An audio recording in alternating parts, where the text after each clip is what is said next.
अस्सलामुअलैकुम, मैं हूँ हुरैन फातिमा और आप देख रहे हैं हिमायती न्यूज HD चैनल। नजर डालते हैं आज की अहम खबरों पर। कराची मलीर अहमदीन हिमायती की रिपोर्ट। दरिया सिंध से निकाले जाने वाले कैनाल के खिलाफ पाकिस्तान पीपल्स पार्टी जिला मलीर की जानिब से मलीर प्रेस क्लब पर एहतजाजी मुजाहरा का इनेकाद किया गया, जिसमें मेंबरान कौमी और सूबाई असम्बली, सेनेटर, सिटी एरिया के तमाम अहदेदारान, कारकुनान, मशीर और मावनीन, खसूसी वज़ीर आला Sindh, town chairman, vice chairman, city और टाउन काउंसलर्स, ज़ैली तंजीमों के अहदेदारान, कारकुनान, यूनियन काउंसिल ऑफ वार्ड्स के अहदेदारान, कारकुनान, ज़कात कमेटी के तमाम चेयरमैन, यूनियन काउंसिल के चेयरमैन, वाइस चेयरमैन बशमूल तमाम नुमाइंदगान PP सिंध काउंसिल के अरकान इस मार्च में भरपूर तादाद में शिरकत की। कराची जिला मलीर की आवाम ने दरिया सिंध पे मजीद 6 कैनालों के मनसूबे के खिलाफ अपना फैसला सुना दिया। पाकिस्तान पीपल्स पार्टी का हमेशा से ही वाज़ेह मौक़िफ़ रहा है कि हम सिंध के हकूक़ पे किसी भी किस्म का समझौता नहीं करेंगे। कुछ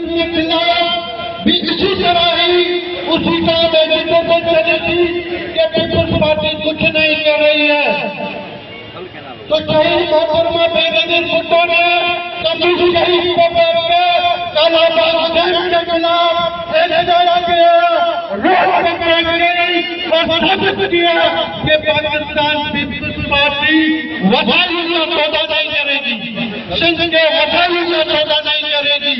आपको याद होगा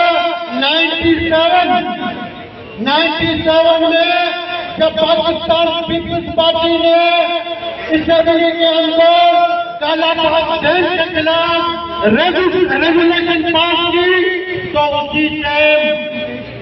उसी टाइम असेंबली के अंदर लाइटें बंद की गई। डिप्टी स्पीकर कि कालाबाग डैम के खिलाफ हम जो ये करार पेश कर रही है पाकिस्तान पीपल्स पार्टी, हम वो पेश करने नहीं देंगे। तो आप कैसे ये बात करते हैं? पाकिस्तान पीपल्स पार्टी समेत वो सिंध की मुसारी के खिलाफ है, क्योंकि आज जो 91 अकार्ड के तहत हमें पानी मिलना था वो भी पानी हमें नहीं मिल रहा है। हमारा जो बहतीन है, खट्टा है, 45,000 एकड़ जमीन जो है समंदर के अंदर आ गई है। अगर ये पानी हमें बंद किया गया तो ये पूरा बदीन खत्म हो जाएगा, ठट्टा खत्म हो जाएगा, तो इवन कराची जो है, कराची के अंदर भी ये पानी चढ़ आएगा। तो हम चाहते हैं कि ये सिंध को बचाना है तो ये कैनाल से बनाया जाए, तो कैनाल के खिलाफ है, क्योंकि सिंधी एक बंदा है वो कट मरेगा, कैनाल बनाने नहीं देगा। मज़ीद अपडेट्स के लिए देखते रहें हिमायती न्यूज HD चैनल।